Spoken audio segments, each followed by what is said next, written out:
If World War III breaks out, which country will be the safest in each continent? Let's go continent by continent, looking at the countries most likely to stay out of conflict, avoid nuclear targets, and keep their populations safe. Let's start with Asia, because this is likely to be the most volatile region in a global war. Asia is home to several major flashpoints like India, Pakistan, China, Taiwan, North and South Korea, and even Iran, which has long been at the center of tensions in the Middle East. But in the middle of all this tension, Bhutan stands as a peaceful exception. Tucked high in the Himalayas, Bhutan is famous for its happiness rankings, clean air, and strong cultural identity. It has no standing army, and it avoids political alliances that could pull it into international conflicts. It's sandwiched between two giants, India and China, but remains careful not to provoke either. Bhutan's geography also plays a key role in its safety. Its steep mountains make it nearly impossible to invade, as it is extremely hard to reach by land or air, and then there are no major cities, military bases, or valuable global resources that would attract foreign powers. Even during previous world wars, Bhutan stayed untouched, and in the chaos of World War III,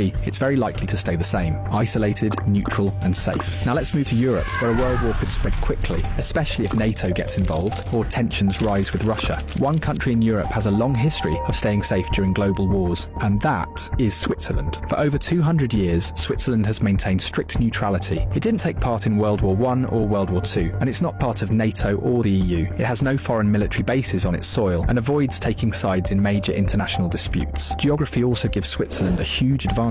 The country is surrounded by the tall Alps mountains, which act like natural walls. These mountains make it very hard for any army to enter the country from neighbouring places like France, Germany, Italy, or Austria. Similarly, Switzerland has built its tunnels and roads in a very smart way. If the country is ever attacked, these roads and tunnels can be quickly blown up or blocked. This would trap any invading army inside the mountains, making it almost impossible for them to move forward. On top of that, the Swiss have compulsory military training, hundreds of fortified bunkers, and emergency stockpiles of food and water that could last months. So if World War III breaks out in Europe, Switzerland is likely to do what it's always done: stay neutral, stay hidden, and survive. Now let's move to Africa. When people think of Africa, they often think of conflict zones and instability. But one country stands out as an exemption, and that is Botswana. Since gaining independence in 1966, Botswana has been one of Africa's most peaceful nations. It has no history of war, a stable democracy, and low corruption. It's also geographically very safe. Botswana is completely landlocked, surrounded by relatively calm neighbours like Namibia and Zambia, and it has no major ports, no military bases, and no nuclear reactors or strategic industries, making it a very unlikely target. So if a global war were to